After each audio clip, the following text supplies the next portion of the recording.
Hey everyone, how's it going today? And welcome back to another third stimulus check unemployment benefits extension update. So as most of you guys know, if you guys haven't gotten the news now, is that the third stimulus package has officially been approved in the Senate.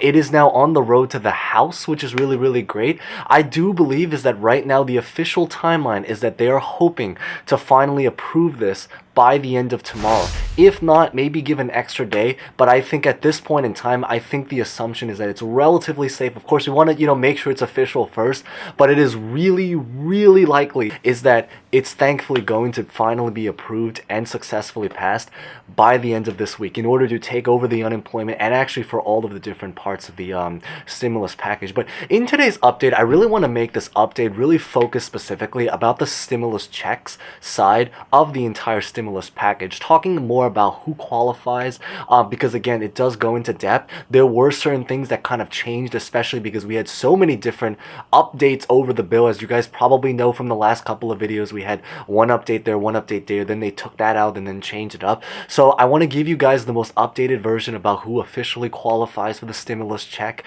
Maybe talk a little bit about the tax side of it very briefly, because it is actually very important in getting your stimulus check. And then maybe also just talking a little bit about how to physically get it as fast as you can. Basically, how to get the stimulus check faster, or basically be in one of the first 2 rounds of people that get sent, or if you're just honestly looking to make sure, because some of this you might know, but so there's not any kind of surprises later on if you end up not getting or something ends up happening and then you're, kind of a little bit on a pause. So I figured it's just to really make sure for a surety. Okay, so we're gonna get started right away, but remember to smash the like button before we begin. In light of a lot of the great news, consider subscribing and hitting the bell notification button if you guys are brand new here for future updates on stimulus, unemployment, other finance topics. We will probably make a lot of other future videos diving much deeper into the other sides, because I just really want to break it down. Whether this is about stimulus checks, the unemployment, the IDL, the business grant, maybe rental assistance, state, local aid, industry specific parts, and actually interestingly even state specific stimulus. For example, like there was one video that I think was from about like 2 weeks ago about like a California stimulus that was approved just for people in California. I think it's physically called Extra $600. Feel free to check it out if you guys are interested and happen to be in California. I think other states are likely going to be doing their own stimulus also, probably something into the future. So definitely consider subscribing if you guys are into that, and feel free to comment any questions, thoughts about honestly just really anything at all. If you guys wanted to say hi, always great to see familiar and brand new faces. So let's get this video started.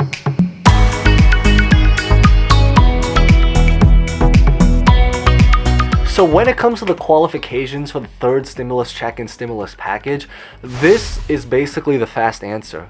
So the requirements to get the stimulus check, if you are a single filer, it's going to be $75,000. That part has stayed the same. They did remove the cap, so now the cap is lowered to $80,000. So basically it tapers between $75,000 to $80,000. The requirement for head of household is $112,500, and they cap it with the hard limit at $120,000 if you're married. If you're a married couple, the requirement is going to be under $150,000, capped at $160,000. The great news is that both kids and adult dependents will officially both be qualified for the stimulus check, and it's going to be the same exact $1,400, because if you guys remember the first stimulus package, how adults got $1,200 but kids got $500. The great news is that for this one, every single person that qualifies would get the entire $1,400. Well, unless you make between the $75,000 $80,000, but for most of you guys, more or less. Just note that if you do claim dependents, or if you are the dependent yourself, the person that's probably going to get your stimulus check is probably going to be the person that claims you as a dependent. So in other words, if you happen to have a dependent, then you would basically pretty much get 2 stimulus checks. Thankfully, there are not going to be any kind of garnishments for this stimulus package. This was actually something that I think was relatively confusing and kind of changed back and forth. The great news is that at this time, I believe there will be no garnishments. So if you guys owe something, you guys should still be able to get it. And it does apply to Social Security, prisoners, people abroad.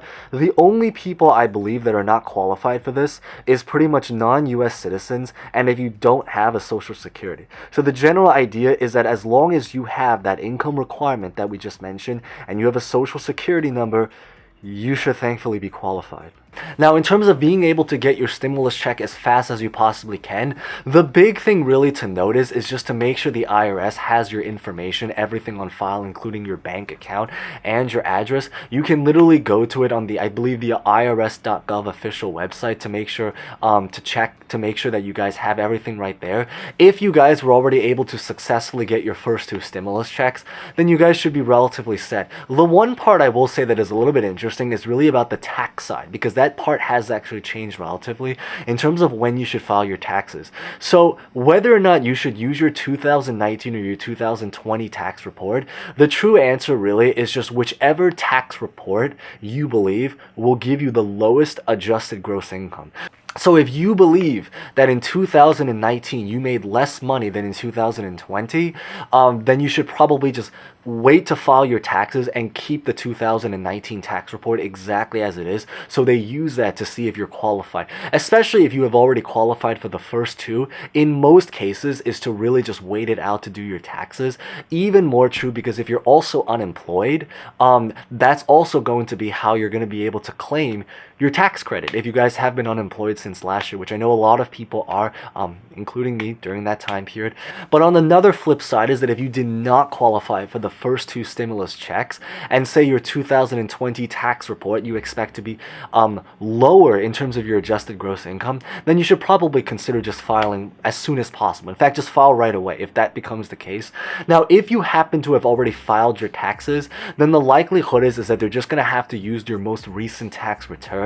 If it becomes something like, for example, the child tax credit, you're probably just going to have to file some kind of tax amendment, and they're just going to basically be able to give it to you later. This is actually even more true if you haven't received your first 2 stimulus checks. You're probably going to have to claim it on the next so the 2020 tax return anyway that's coming up. Look up something called the recovery rebate credit. I think I kind of shared it with most people, but if you guys are brand new here, welcome and consider subscribing. And if you guys haven't gotten your stimulus check, look up recovery rebate credit. It's basically just the part that you guys have to complete in order to get your stimulus check, the first 2 stimulus checks, if you guys are still waiting, which still does apply to a reasonable number of you guys. Now, in terms of arrival dates, this is pretty much the table that's going to signal all of the dates if you guys are interested about when to expect every event happening. The general idea is that with the hope for a complete smooth approval, we just have to make sure it's official. If you guys are on direct deposit, they're hoping to basically send your stimulus check the following week. So essentially, we are now in the 2nd week of March. They're hoping to send it the 3rd week of March. And if you guys are receiving paper checks, then they're hoping to send it the following week. So basically the 4th week of March. And then if you guys run through some kind of delay, they're just going to be basically checking to try to send it in increments every single week until all of the stimulus checks that they do have on file based on who qualifies has officially been sent. So hopefully you guys enjoyed that. If you guys did, remember to smash the like button. I just wanted to, summarize everything because of all of the different changes, and also to make sure everyone will make sure that they actually qualify and have everything really, on target and set. Consider subscribing if you guys are brand new here, because as always, we are going to be making a lot of other videos about all of the other parts of the stimulus, so you guys can make sure you guys can get as much money as possible, because there are sometimes actually programs that people kind of overlook. For example, if you have a side hustle, if you're self-employed, there's a lot of specific programs, specific states. So consider subscribing and feel free to comment any questions, thoughts about honestly just really anything at all. So with that being said, thank you guys so much for watching. Stay safe, stay well. We are getting really, really close, and hope to see you guys next time. Thank you guys so much again.